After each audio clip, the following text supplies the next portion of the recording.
सत साहिब जी, आप सुन रहे हैं संत रामपाल जी महाराज द्वारा लिखित पुस्तक जीने की राह, जिसमें आज हम पढ़ेंगे परमेश्वर कबीर जी द्वारा काशी शहर में भोजन भंडारा यानी लंगर की व्यवस्था करना। इस वीडियो को शेयर जरूर करें। सत साहिब। परमेश्वर कबीर जी द्वारा काशी शहर में भोजन भंडारा यानी लंगर यानी धर्म यज्ञ की व्यवस्था करना। शेख तकी सब मुसलमानों का मुखिया अर्थात मुख्य पीर था, जो पहले से ही परमेश्वर कबीर जी से खार खाए था, अर्थात पहले से ही ईर्ष्या करता था। सर्व ब्राह्मणों तथा मुल्ला काजियों व शेख तकी ने मजलिस यानी मीटिंग करके षड्यंत्र के तहत योजना बनाई कि कबीर निर्धन व्यक्ति है, इसके नाम से पत्र भेज दो कि कबीर जी काशी में बहुत बड़े सेठ हैं। उनका पूरा पता है कबीर पुत्र नूर अली अंसारी, जुलाहों वाली कॉलोनी, काशी शहर। कबीर जी 3 दिन का धर्म भोजन भंडारा करेंगे। सर्व साधु संत आमंत्रित हैं। प्रतिदिन प्रत्येक भोजन करने वाले को एक दोहर यानी जो उस समय का सबसे कीमती कंबल के स्थान पर माना जाता था, एक मोहर यानी 10 ग्राम स्वर्ण से बनी गोलाकार की मोहर दक्षिणा देंगे। प्रतिदिन जो जितनी बार भी भोजन करेगा, कबीर उसको उतनी बार ही दोहर तथा मोहर दान करेगा।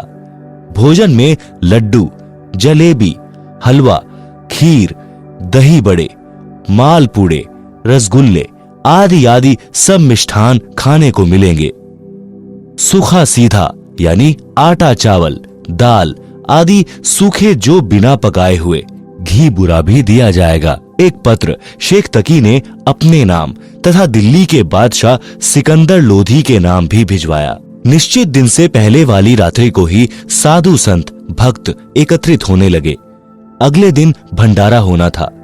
परमेश्वर कबीर जी को संत रविदास जी ने बताया कि आपके नाम के पत्र लेकर लगभग 18 लाख साधु संत व भक्त काशी शहर में आए हैं, भंडारा खाने के लिए आमंत्रित हैं। कबीर जी अब तो अपने को काशी त्याग कर कहीं और जाना पड़ेगा। कबीर जी तो जानी जान थे, फिर भी अभिनय कर रहे थे। बोले, रविदास जी झोपड़ी के अंदर बैठ जा, सांकल लगा ले, अपने आप झक मारकर चले जाएंगे, हम बाहर निकलेंगे ही नहीं। परमेश्वर कबीर जी अपनी राजधानी सत्यलोक में पहुंचे। वहां से 9 लाख बैलों के ऊपर गधों जैसा बोरा यानी थैला रखकर उनमें पका पकाया सर्व सामान भरकर तथा सूखा सामान यानी चावल, आटा, खांड, बुरा, दाल, घी आदि भरकर पृथ्वी पर उतरे। सत्यलोक से ही सेवादार आए। परमेश्वर कबीर जी ने स्वयं बंजारे का रूप बनाया और अपना नाम केशव बताया। दिल्ली के सिकंदर बादशाह तथा उसका धार्मिक पीर शेख तकी भी आया। काशी में भोजन भंडारा चल रहा था। सबको प्रत्येक भोजन के पश्चात एक दोहर तथा एक मोहर यानी 10 ग्राम सोना दक्षिणा दी जा रही थी। कई बेईमान संत तो दिन में 4-4 बार भोजन करके चारों बार दोहर तथा मोहर ले रहे थे। कुछ सूखा सीधा यानी चावल, खांड, घी, दाल, आटा भी ले रहे थे। यह सब देखकर शेख तकी ने तो रोने जैसी शक्ल बना ली। सिकंदर लोधी राजा के साथ उस टेंट में गया जिसमें केशव नाम से स्वयं कबीर जी वेश बदलकर बंजारे यानी उस समय के व्यापारियों को बंजारे कहते थे के रूप में बैठे थे। सिकंदर लोधी राजा ने पूछा, आप कौन हैं? क्या नाम है? आप जी का कबीर जी से क्या संबंध है? केशव रूप में बैठे परमात्मा जी ने कहा कि मेरा नाम केशव है, मैं बंजारा हूं। कबीर जी मेरे पगड़ी बदल मित्र हैं। मेरे पास उनका पत्र गया था कि एक छोटा सा भंडारा यानी भोजन कराने का आयोजन यानी लंगर का आयोजन करना है, कुछ सामान लेते आइएगा। उनके आदेश का पालन करते हुए सेवक हाजिर है, भंडारा चल रहा है। शेख तकी तो कलेजा पकड़कर जमीन पर बैठ गया जब यह सुना कि एक छोटा सा भंडारा करना है जहां पर 18 लाख व्यक्ति भोजन करने आए हैं। प्रत्येक को दोहर तथा मोहर और आटा, दाल, चावल, घी, खांड भी सूखा सीधा रूप में दिए जा रहे हैं। इसको छोटा सा भंडारा कह रहे हैं। परंतु ईर्ष्या की अग्नि में जलता हुआ विश्राम गृह में चला गया, जहां पर राजा ठहरा हुआ था। सिकंदर लोधी ने केशव से पूछा, कबीर जी क्यों नहीं आए? केशव ने उत्तर दिया कि उनका गुलाम जो बैठा है, उनको तकलीफ उठाने की क्या आवश्यकता, जब इच्छा होगी आ जाएंगे। यह भंडारा तो 3 दिन चलना है। सिकंदर लोधी हाथी पर बैठकर अंगरक्षकों के साथ कबीर जी की झोपड़ी पर गए। हाथी से उतरकर राजा ने दरवाजे पर दस्तक दी। कहा, परवरदिगार, दरवाजा खोलो, आपका बच्चा सिकंदर आया है। कबीर परमेश्वर जी ने कहा, हे राजन, कुछ व्यक्ति मेरे पीछे पड़े हैं। प्रतिदिन कोई ना कोई नया षड्यंत्र रचकर परेशान करते हैं। आज झूठा पत्र डालकर लाखों व्यक्ति बुलाए हैं। मैं निर्धन जुलाहा कपड़े बुनकर परिवार पोषण कर रहा हूं। मेरे पास भोजन भंडारा यानी लंगर करवाने तथा दक्षिणा देने के लिए धन नहीं है। मैं रात्रि में परिवार सहित काशी नगर को त्याग कर कहीं दूर स्थान पर चला जाऊंगा। मैं दरवाजा नहीं खोलूंगा। सिकंदर सम्राट बोला, हे कादिर अल्लाह यानी समर्थ परमात्मा, मैंने आपको पहचाना है। आप मुझे नहीं बहका सकते। आपने चौपड़ के खुले स्थान पर कैसे भंडारा लगाया है? आपका मित्र केशव आया है, अपार खाद्य सामग्री लाया है। लाखों लोग भोजन करके आपकी जय जयकार कर रहे हैं, आपका दर्शन करना चाहते हैं। एक बार किवाड़ खोलकर अपने गुलाम सिकंदर को दर्शन तो दो। कबीर जी ने संत रविदास जी से कहा कि खोल दो किवाड़। दरवाजा खुलते ही सिकंदर राजा ने जूती उतारकर मुकुट सहित दंडवत प्रणाम किया।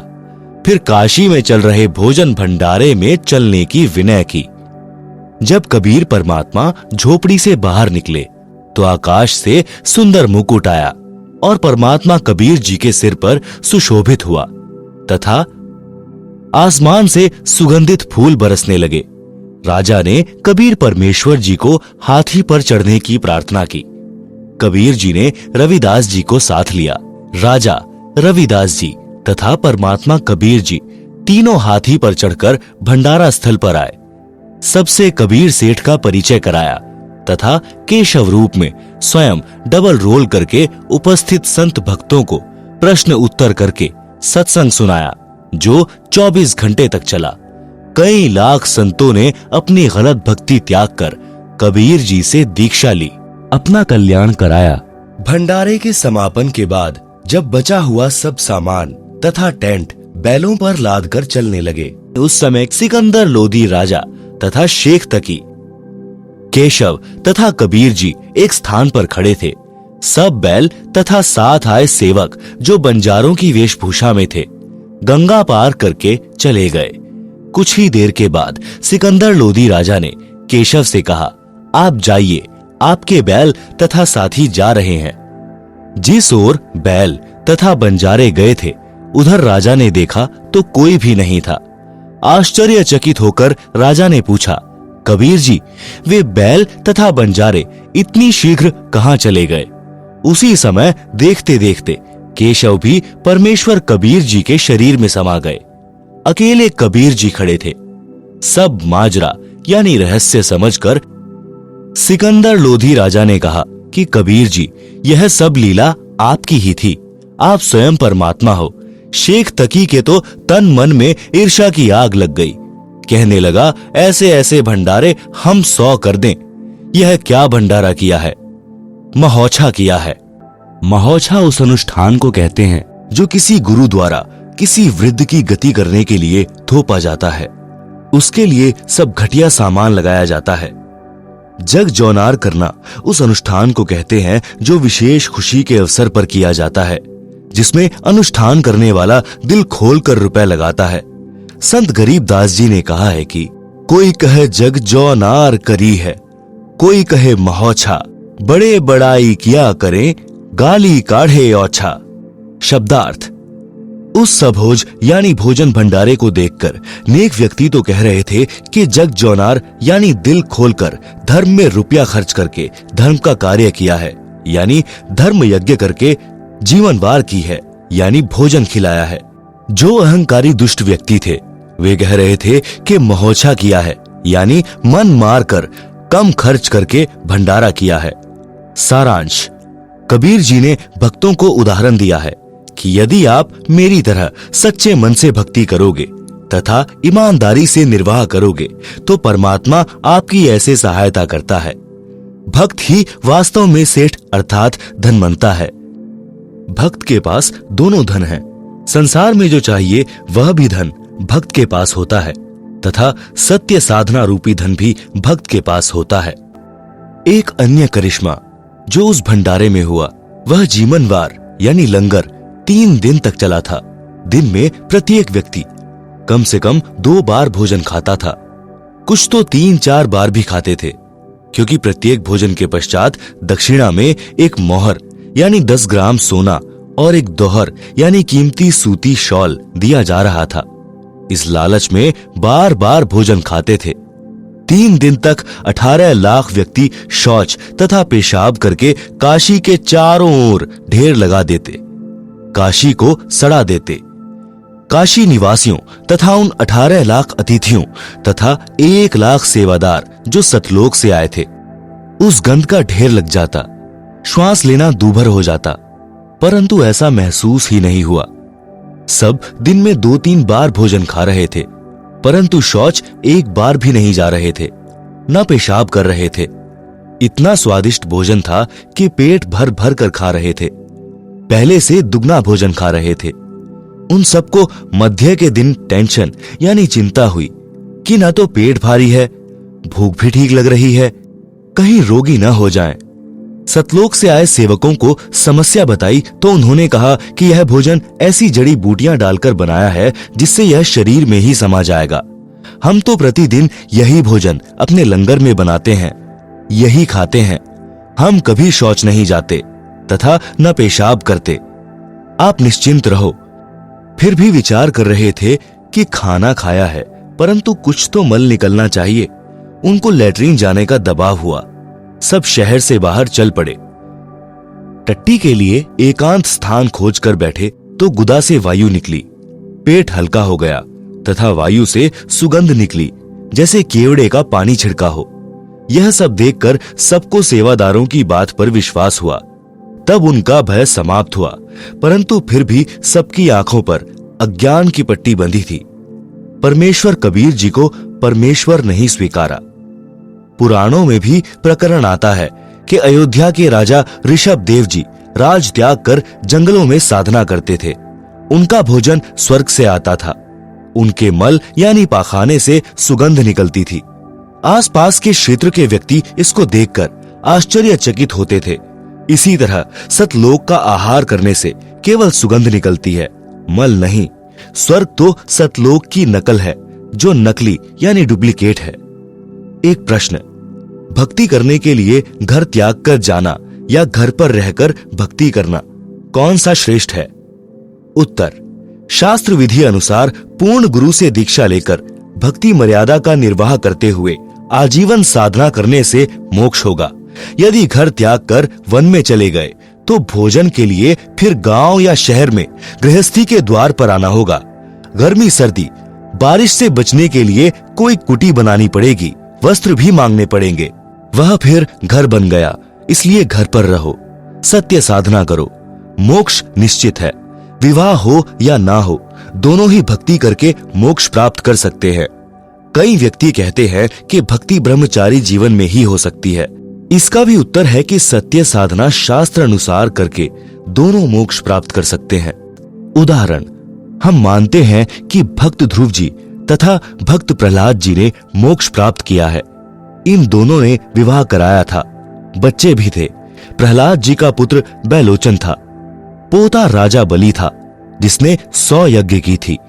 भगवान ने 52 रूप धारण करके 3 कदम जमीन दक्षिणा में मांगी थी। जो कहते हैं कि ब्रह्मचारी पुरुष ही मोक्ष के अधिकारी हैं, तो विचार करें कि हिजड़े यानी खुसरे तो सदा ही ब्रह्मचारी हैं। वे तो और अधिक अधिकारी हुए। सत्य साधना करने से हिजड़े, ब्रह्मचारी, गृहस्थी तथा स्त्री सब मोक्ष प्राप्त कर लेते हैं। संत गरीबदास जी ने कबीर जी के ज्ञान को बताया है कि गरीब डेरे डांडे खुश रहो, खुसरे लहे ना मोक्ष। ध्रुव प्रहलाद पार हुए, फिर डेरे यानी घर में क्या दोष। गरीब केले की कोपीन है, फूल पात फल खाई। नर का मुख नहीं देखते, बस्ती निकट नहीं जाई।